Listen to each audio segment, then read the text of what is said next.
Hello people of the earth and welcome to QuickSave TV. My name is Mike and today we're going to take a look at AK47 in Counter-Strike Global Offensive. So AK47 is a rugged, reliable and tried, but also aging weapon that was first designed in 1947 by Mr. Mikhail Kalashnikov. This assault rifle uses 7.62 by 39mm and it's quite heavy, and also at the same time kicks very hard because of the high caliber, because of the way it's designed, etc, etc. Because the bolt actually plays a lot when you fire. If you heard this crunch, this was actually nothing else but my hand crunching. That's horrible.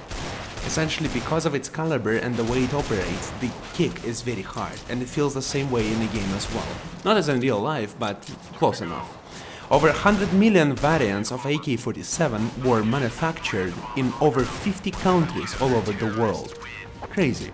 Now, let's take a look how does it actually work and transmit in Global Offensive. For the purpose of this specific tutorial, we are going to look at AK-47 as a counterpart for M4. Because that's really what it is, what they are in the game. They're counterparts to each other. AK-47 is a primary solution for terrorists and M4 for counter-terrorists. AK-47 costs $2,700, which is exactly $400 cheaper than M4. It has twice the damage, but at the same time it's a little bit heavier and the firing rate isn't as high. You can see all those stats on the screen and compare. I'm gonna provide you the screenshots of the stats of them. They're not too different, but they have several key differences. The price of AK-47, although not much lower of M4, will allow you to buy Kalashnikov much more frequently than its American brother. Because $400 is essentially 1.3 less kills that you need to make to get it, which is especially substantial if you're on the losing team. The firing rate of Kalashnikov is a little bit lower than of M4, but because the damage is essentially doubled, this doesn't hurt really much, because for every bullet that hits the enemy from your gun, you actually deal a lot more damage. And you don't feel that you're actually suffering because the firing rate is lower. Although you send less bullets at the enemy, the effect from them is higher than that of M4, which I just said, but I'm just trying to refer to my script. Interestingly enough, AK is a bit heavier than M4, so you might want to switch to your knife or a pistol as your reposition. But just make sure that you know and pay attention where the enemies are, where do they move towards, and don't let your guard down. Kalashnikov is a little bit clumsy, but with some experience and expertise on your side will grow and become extension of your arms essentially. It will be much comfortable to use, especially as you grow and get accustomed to it, just like it was in Counter-Strike 1.6 and Counter-Strike Source. Now that we talked about, these were essentially, in my opinion, facts. I consider them facts. It's not something that you can fight about or something that I can make biased. Now I'm gonna give you information that is not necessarily biased, but some people might consider it biased. So just in case, I'm telling you that it might be biased. I don't consider it as such, but it's my personal opinion and impressions. They might give you some hints and opinions, etc. I hope it's gonna help you, but you know, that's that's my own opinion. The way recoil influences this weapon mostly didn't bother me, but instead helped me to score headshots because of the way it throws the barrel. I would start firing at the enemy at the area of upper torso, where on the level of heart, but essentially in the middle of the torso, alright? In the middle of lungs, essentially. And as the kick starts kicking and barrel starts moving, I would smoothly adjust the crosshair on the enemy neck, slightly lower the chin, and what would happen, I would just score headshots all the time without stopping fighting. And that would happen in a burst of 3 to 5 bullets, sometimes a little bit more on closer distances. And because of the devastating damage, the 1 point difference that was mentioned before to M4, and it actually feels much stronger than it looks, I was able to dispatch enemies with fewer shots without endangering myself for as much time as I would be with M4. And generally I'm a trigger happy person. I start spraying and you know, that's what happens. I just get killed. And with AK-47, because of the damage, I would kill enemies faster and it would just be a lot of help, at least to me.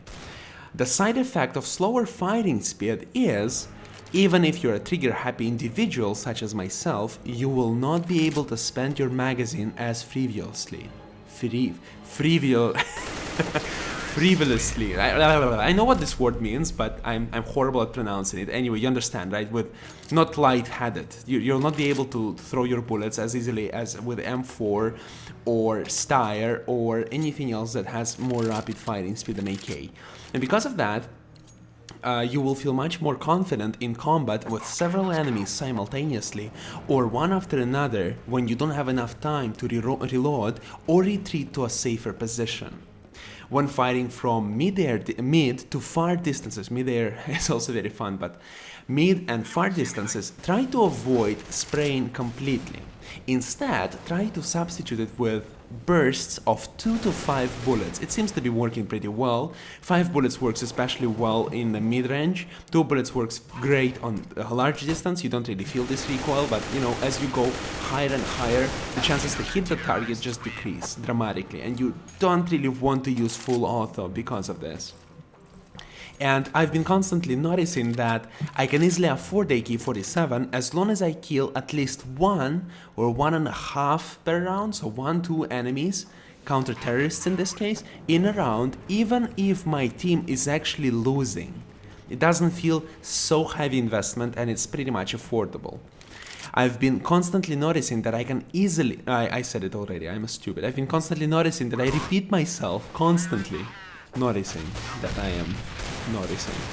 When I am on the winning team, instead of trying to catch up with anything, I can actually rack up funds easily.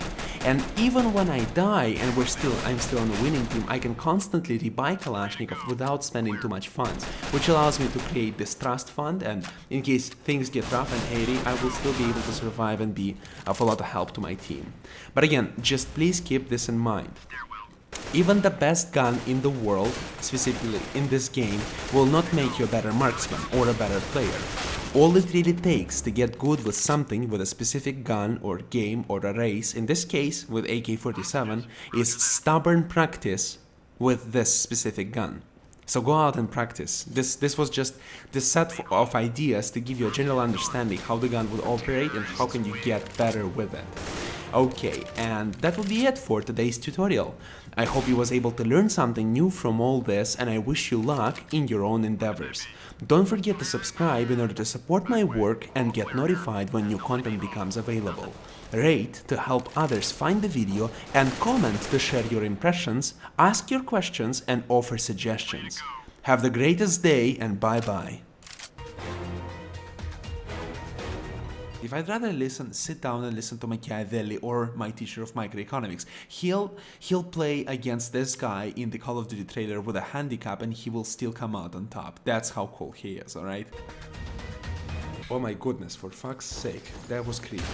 I did not expect that. Did you expect that? No, I did not expect that. Oh, this movie is awesome, for fuck's sake.